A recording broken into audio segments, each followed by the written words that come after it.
Today has been a tough day for, I would say, the most 49er fans because what today resembles is a huge change. Because with what we have seen in free agency, not a lot of additions, but a lot of subtractions, a lot of players have moved on from the 49ers. And I'll talk about the most recent ones and them being two big name players. You have Charvarius Ward, and we'll also be talking about the Dre Greenlaw situation where he just recently signed with the Denver Broncos. So let's get into the details and maybe how we got here and where do we go from here. But let's get into, like I said, the nitty gritty of it all.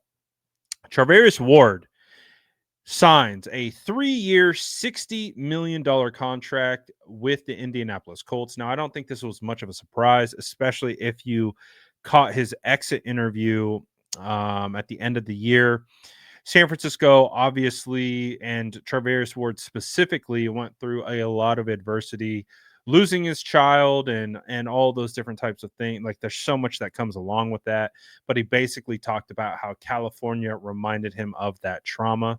And it doesn't take, an expert to be able to understand that probably meant he wasn't going to return. It just his significant other couldn't even come back to California. So not a surprise, but he did get paid. This contract has him ranked as the seventh highest paid cornerback in the league. Honestly, if it was able to get paid after his 2023 season, he would have maybe been top 4, top 3 paid just because of how good of a year he had. But I'm happy for him specifically. I wish him nothing but the best. He goes and teams up now with former 49ers cornerback Samuel Womack.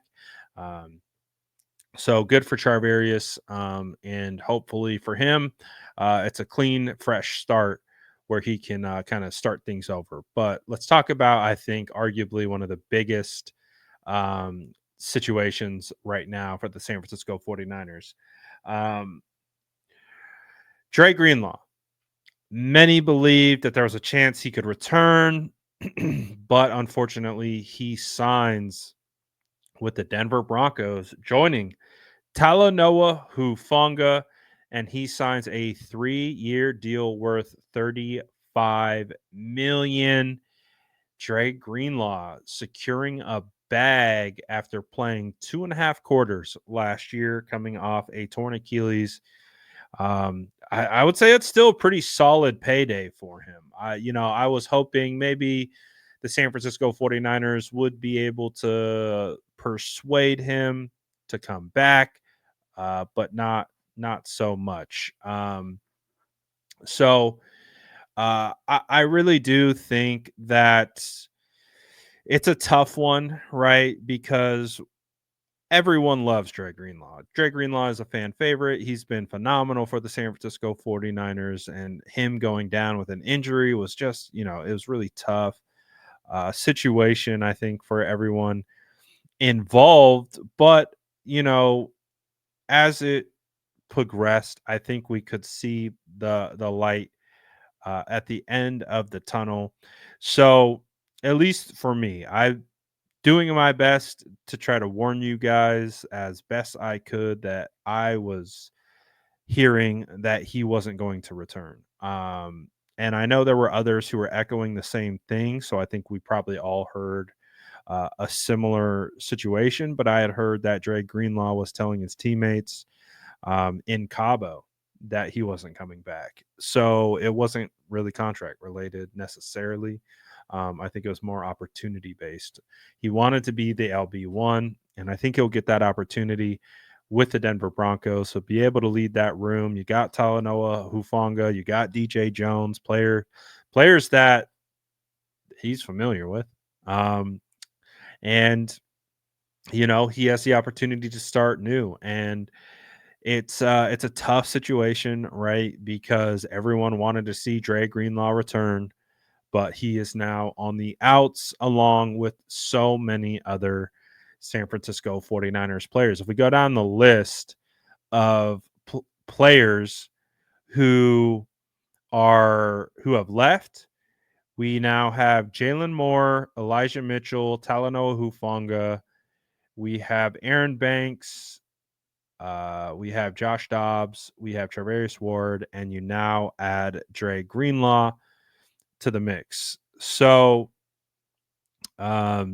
unfortunate situation, to say the least, because I know 49er fans were really, really hopeful for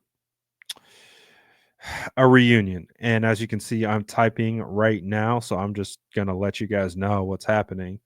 The 49ers have, just as I'm making this video, they have re-signed Kevin Givens. This is from Matt Barrows, and Kevin Givens signs a 1-year deal.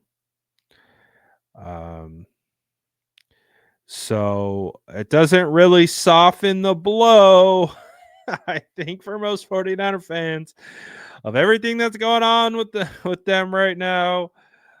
But I think the blow would be softened if they were making some more substantial moves. But I think because most 49er fans right now, all they're seeing is the exodus. They're not seeing, the 49ers were able to sign a Luke Farrell as a backup tight end. They just signed Kevin Givens, as I mentioned while making this video, and Patrick Taylor. So if there was like a marquee guy in there, like a Joey Bosa or a Jonathan Allen or someone like that, I think it would help 49er fans process this right now. But I think until that happens, I think a lot of 49er fans are going to be viewing this entire situation as a, like, the what I keep seeing on all these comments, because as you guys know, I got X, I've got Twitter, or excuse me, Twitter X, same thing now, Instagram, Facebook, YouTube. So far, all the comments I'm seeing are like, what are we doing? So a lot of fans struggling right now currently. I personally am not surprised, as there hasn't been a move. I would say the move that has surprised me the most so far is Malik Collins. I wasn't expecting that because of how thin they are at defensive tackle. I wasn't expecting them to move on from him. Everything else I expected. So, but I was expecting them to be slow movers as well. I don't know if I was expecting them to be this slow. At least one starter somewhere. You need a starting linebacker. You need a starting cornerback. You need a starting safety. You need 2 starting defensive tackles. You need more edge help. You need an offensive guard potentially. You need a center potentially. Now, they did sign Ben Barch before the frenzy begun, but they got their tight end too. You probably need another wide receiver. Maybe not. We'll see. Need another running back, maybe not. We'll see. They currently have 4 on the roster, and they need more quarterbacks. So shoot, we'll see what happens, but I'm sure 49er fans aren't going to be too happy about this. So let me know what you think in the comments below, and as always, make sure to like and subscribe for more updates.